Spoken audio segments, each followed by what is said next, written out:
সবুজ পাতার ফাঁকে থোকায় থোকায় ঝুলছে হলুদ বর্ণের মালটা। মালটার ভারে নুয়ে পড়েছে গাছের ডালপালা। নীলফামারীর জলঢাকা উপজেলার আশরাফুল ইসলামের মালটা বাগানের চিত্র এটি। পাহাড়ি ফল হিসেবে পরিচিত হলেও সমতল ভূমিতেও রয়েছে এ ফলের ব্যাপক সম্ভাবনা। নীলফামারীর মাটি ও আবহাওয়া ফল চাষের জন্য উপযোগী, বিশেষ করে মালটা চাষের জন্য। এসব মালটা নীলফামারীর চাহিদা মিটিয়ে যাচ্ছে ঢাকা সহ বিভিন্ন জেলায়। ইডেন বে কক্সবাজার সমুদ্র সৈকতের উপর নিজেদের একটি ঠিকানা। মাত্র ৫ লাখ টাকায় আপনিও হয়ে যেতে পারেন এই হোটেলের মালিক। ইডেন বে, আ কনসার্ন অফ ভাইয়া হোটেলস। নীলফামারীর জলঢাকা উপজেলার খুঁটামারা ইউনিয়নের হরিশচন্দ্র পাট গ্রামে আশরাফুল ইসলাম ২০১৭ সালে ২০% জমিতে ৫০টি চারা রোপণ করে শুরু করেন মালটার চাষ। তবে বর্তমানে ৪ বিঘা জমির ওপর রয়েছে তার মালটার বাগান। বাগানের পাশাপাশি তৈরি করছেন মালটা গাছের চারা। স্থানীয়ভাবে উৎপাদিত এসব মালটা খুবই রসালো ও সুস্বাদু। দাম কম হওয়ায় বেড়েছে চাহিদাও। মালটা চাষী আশরাফুল ইসলাম বলেন, এবছর ৩৩৬টি গাছে ফল ধরেছে। একটি গাছে প্রায় ২ মণ করে ফল হবে বলে আশা করছেন তিনি।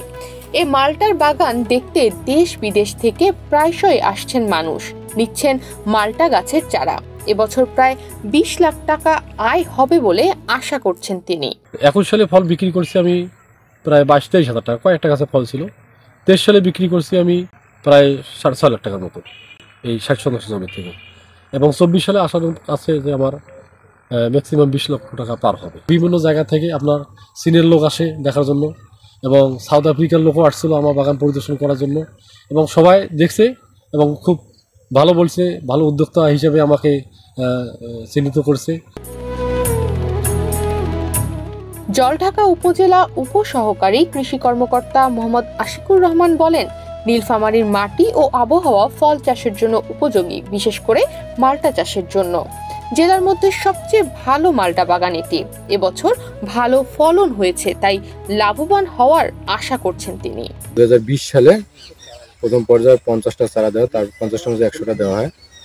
সেখান থেকে উনি প্রথমে ২০ সালে লাগাইছে, তারপরে এখন প্রথম ফল আসছে। ইনশাল্লাহ ভালো ফল হয়েছে।